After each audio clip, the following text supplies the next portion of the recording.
The first year in Rise of Nations is by far the most crucial part of any server you will play on. In this video, I'm gonna guide you through this first year and how to play it effectively. I will be playing as South Africa in this video since it is the most beginner-friendly country, but do keep in mind the strategies seen in this video can be universally applied to countries under 40 million population. Countries over that may struggle with certain aspects in this video like spending laws.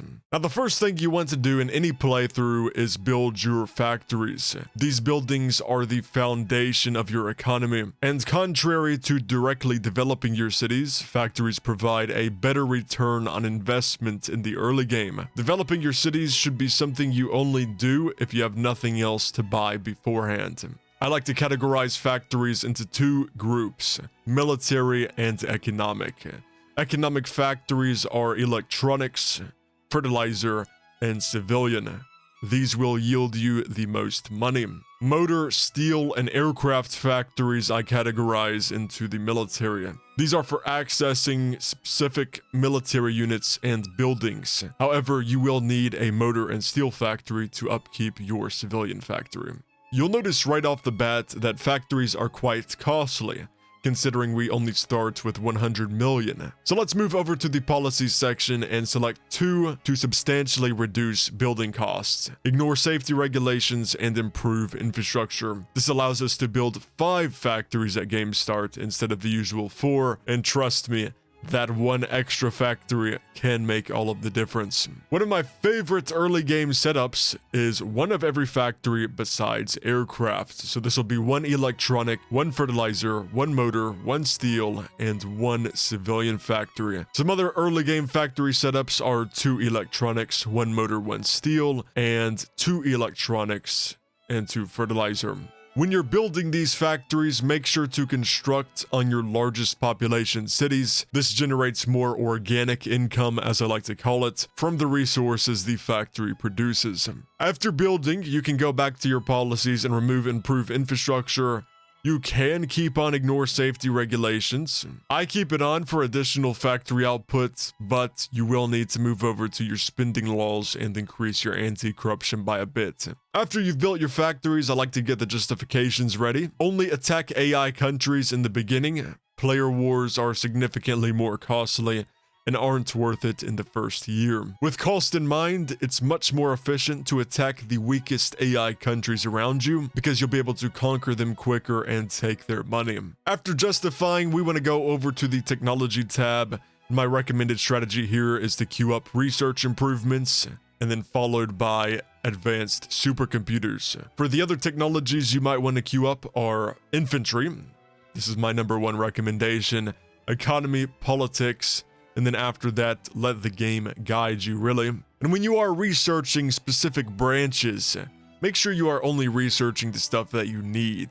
Generally, you don't want to be going into resistance technology in the early game because it's not really beneficial to you. And one of the final things to do at game start is to set up your military. Let's start with doctrines and the ideas of each. So static lines is meant for a defensive playstyle, and the current state of the game, it is a good all-arounder. I recommend this throughout the entire game. Specialization, this focuses on high stat infantry but with high upkeep and reduced manpower. Mass attack is more of a meme doctrine for making a huge number of troops with terrible stats, although more advanced strategies can utilize mass attack and it can become a very powerful doctrine. Maneuver warfare, this specializes in quick offensives, sort of like blitzkriegs. This is the glass cannon doctrine. It applies a lot of pressure, but if any pressure is put onto it, it just cracks. For naval doctrines, submarine warfare, just put that aside, act like that doesn't exist because it's just terrible.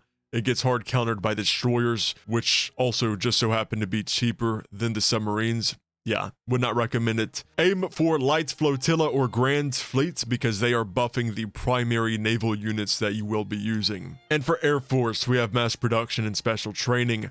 I prefer mass production because it's like the Air Force version of mass attack without the stat debuffs. And special training is like the Air Force version of specialization, but without the debuffs, allowing you to heavily buff a specific air unit. Generals, make sure you pick the best one for your situation. Generally, it's just attack or the defense ones. Assign them to a group and assign your units to that group, and that's how you can get the buffs from that. And if you have any biomes or terrain around you, make sure you specialize your troops to that terrain or biome. Now, by the time you finished all of that, your factories are probably done.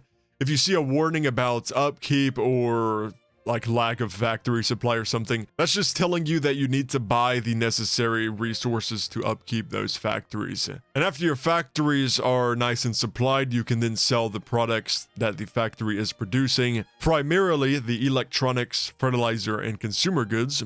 Now, after we've done that, I like to set up my spending laws, so max out research, education, and military spending. These are just the basic ones. Sometimes I will increase anti-corruption. That way I can move over to the policies and enable favor the political elites for even more political power.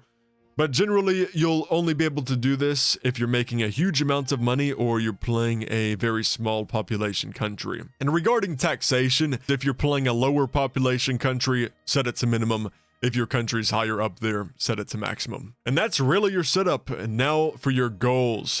Aim for any early game formables. These are formables that don't require a lot of land, and the countries that are required for that formable are not being played by any players. If you don't have any early game formables, just focus on expanding around you. Pretty simple. Western Africa is a great place to colonize for quick money and population. Now, when you think about it, there's no real win condition in the game unless you consider the name itself, Rise of Nations, to be the win condition. Beyond that, you will need to set your own goals, or the game will become incredibly boring. And now, before that first year ends, you may have accumulated some political power.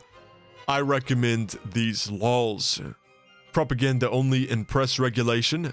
Minimum in party loyalty. These will give you more political power, which you can use for policies, ideologies, and even investments. Now, of course, you do want to be choosing these as soon as the political power becomes available. For ideologies, it's safe to say nationalism and fascism will always dominate no matter what update drops, mainly because these two suit the game's expansion and military building aspects, which are just one of the main things. Communism is a mix of democracy and fascism, but it comes with a lot of debuffs that make it not that great, and democracy is just for playing tall and making a lot of money. Now, currently, as of this video, monarchy is way better than any ideology. This would be what you want to go into after you have obtained propaganda and minimum.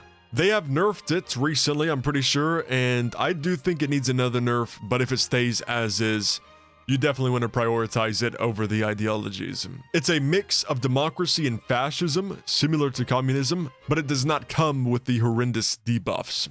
If you're having manpower issues in the first year, you may want to just rush limited conscription, as this will increase your manpower gain and reserves. Additionally, this is the best conscription law, so you should be aiming for it anyway. And finally, save this part for last, but your political leaders, which are RNG, so I wanted to put this last. If you just so happen to get lucky with your political leaders, you want to prioritize the political reformer, head of government, general of the army, fortifications expert, and the chief of staff. The rest are up to you. And I think that pretty much covers it. Leave your thoughts or questions in the comments, hit that like button, and subscribe. Thank you all for watching, and have a wonderful day.